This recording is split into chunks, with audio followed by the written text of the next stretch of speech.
Subcutaneous mycosis. The agents of the subcutaneous mycosis usually inhabit the soil. They enter the skin by the traumatic inoculation with the contaminated material and tend to produce the granulomatous lesions in the subcutaneous tissue. Myxedema. This is a chronic, slowly progressive granulomatous infection of the skin and the subcutaneous tissue. Clinically, it is manifested as the triad of swelling, discharging sinuses, and the presence of granules in the discharge.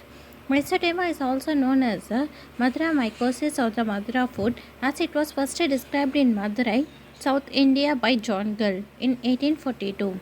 Types of myxedema and the causative agents. Myxedema can be of two types. It can be caused by either fungal agent or the bacterial agent. The fungal agent is myxedema and the bacterial agent is actinomyxedema. Agents of the myxedema and the types of grains they produce. Black granules, white granules, white to yellow granules and pink to red granules. Pathogenesis. The causative agent enters the skin or the cutaneous tissue from the contaminated soil, usually by the accidental trauma such as a thorn, prick or the splinter injury. While speaking about the clinical manifestation, the hallmark of myxedema is the presence of clinical triad consisting of tumor-like swelling, which is tumefaction, discharging sinuses and the discharging the oozing from sinuses containing the granules. Epidemiology. The myxedema is endemic in Africa, India, Central and South America and has a non-uniform distribution. The overall actinomyxedema is more common, which is 60%, than myxedema, which is nearly 40% globally, whereas the myxedema is more common in the Africa, however, within the country. The laboratory diagnosis is specimen collection. The lesion should be cleaned with the antiseptics and the grain should be collected on the sterile gauze by pressing the sinuses from periphery or by using a loop. Direct examination. The granules are thoroughly washed in the sterile saline, crushed between the slides and examined. The macroscopic appearance of the granules such as color, size, shape and the texture may provide the important clue to identify the etiological agent.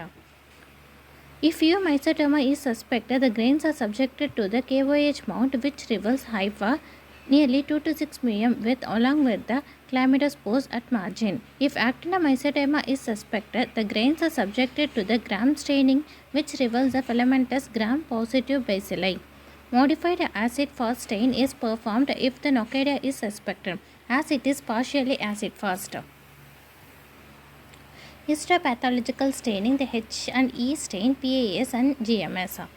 Culture. For fungal SDA and the bacteriological such as Lowenstein and Jensen media. For the fungal, they inoculated on the SDA with antibiotics like the chloramphenicol and the gentamicin, and they are incubated at 25 degrees Celsius, 37 degrees Celsius and 44 degrees Celsius. For bacterial, they can inoculate on the blood sugar, LJ and the CD tubes. Identification. For myxedema, the observation of the growth rate, colony morphology, production of the candida and the sugar assimilation patterns can be seen. While speaking about the actinomyxedema, growth rate, colony morphology, urease test and the thyroidase test should be done. Treatment. The treatment of the myxedema consists of the surgical removal of a lesion followed by the use of antifungal agents for the myxedema, itraconazole or the amphotericin B for the 8 to 4 months. The antibiotics for the actinomyxedema such as amikacin plus cotrimazole. Thank you.